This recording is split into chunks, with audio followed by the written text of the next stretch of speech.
देश में आपने सभी ने बताया कि वो हमारी एक महिला मेंबर ऑफ पार्लियामेंट बन के गुजरात में आई, तो लोगों ने कई सालों तक सुना नफरत की राजनीति और वो थक गए और उसको हराने की शुरुआत भी गुजरात में कर दी है।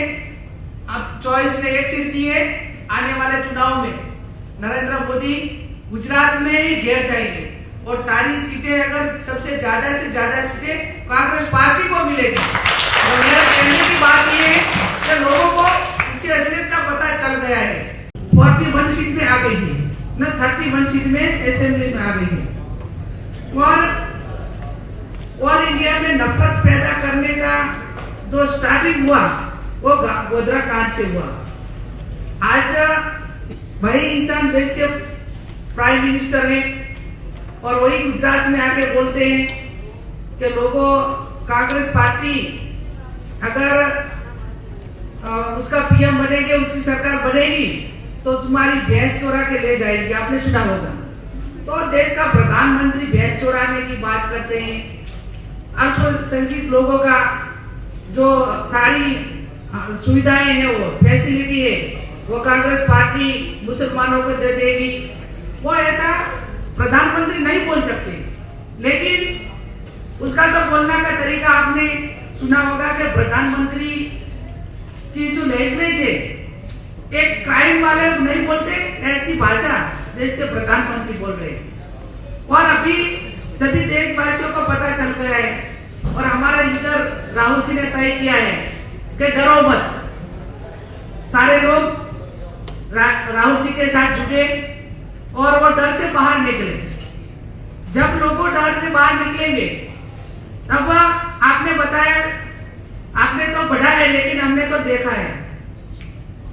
इसकी वजह से 30 सालों से गुजरात में कांग्रेस पार्टी की गवर्नमेंट नहीं बन रही है, क्योंकि वो लोगों में नफरत पैदा कर रही है। वो डेवलपमेंट होना चाहिए। शिक्षा की बात हो, हेल्थ की बात हो, युवा की रोजगार की बात हो, वो डेवलपमेंट के बारे में नहीं बोलते। सिर्फ हिंदू मुसलमान, हिंसा।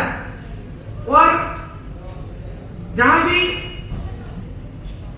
हमारा जो डिस्ट्रिक्ट है नॉर्थ गुजरात, उसके बीच वाला ही डिस्ट्रिक्ट देश का पीएम का डिस्ट्रिक्ट है। तो अब सारे देश में आपने सभी ने बताया कि वो हमारी एक महिला मेंबर ऑफ पार्लियामेंट बन के गुजरात में आई, तो लोगों ने कई सालों तक सुना नफरत की राजनीति और वो थक गए और उसको हराने की शुरुआत भी गुजरात में कर दी है। अब चॉइस में एक सीट दी है, आने वाले चुनाव में नरेंद्र मोदी गुजरात में ही घेर जाएंगे और सारी सीटें अगर सबसे ज्यादा से ज्यादा सीटें कांग्रेस पार्टी को मिलेगी। और मेरा कहने की बात यह है कि लोगों को इसकी असलियत का पता चल गया है और आप जुटे रहे। वो नफरत वाली राजनीति जो कर रहे थे वो लोगों को समझ में आ गई है। आप एक ही बात रखो, डरो मत, डराओ मत। हम किसी से डरते नहीं, हम किसी को डराते नहीं है और जो काम करते हैं इंसानियत की वजह से करते हैं। हमारा जो एक संविधान है, वो संविधान की वजह से हमारा देश चल रहा है, या कोई एक धर्म से नाम से नहीं चल रहा है। और धर्म की बात बता रहे, हिंदू की बात बता रहे, तो गुजरात में सारे देश में ढंडोरा पीटकर बता रहे कि हमारा गुजरात मॉडल। तो आज भी गुजरात में एजुकेशन की कमी है, हेल्थ की कमी है, रोजगार नहीं मिल रहा है। आपने पढ़ा होगा कि सबसे ज्यादा जो स्टूडेंट है वो गुजरात से ही बाहर जा रहे हैं। क्यों?